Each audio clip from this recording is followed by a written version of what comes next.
Nasugbo, Batangas. Ayan. Tamang gala kami, tamang gala sa Nasugbo, Batangas. Ayan guys, yung dagat guys. Oh, di ba? Yung bata, dumada pa, naliligo. Tanay na yung bata sa dagat. Ayan, may mga nag-ano doon sa kabila. Oh. Happy. Di ba? Ang ganda ng dagat, no? Namiss ko na yung dagat sa amin. Sa amin, white sand sa amin, Siargao. Ito yung Batangas na Sugbo. Pero pino rin yung buhangin. Hindi kagaya doon sa may part ng ano ba yun napuntahan namin na medyo malalaki tapos para magaspang pa. Ito hindi.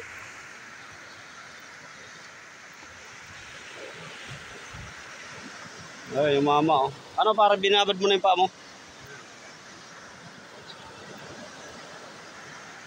Pinababad ko yung paa niya kasi sabi niya namamanhid minsan. Eh, sabi ko gamot yung dagat lalo na mainit. Bye bye guys, thank you for watching.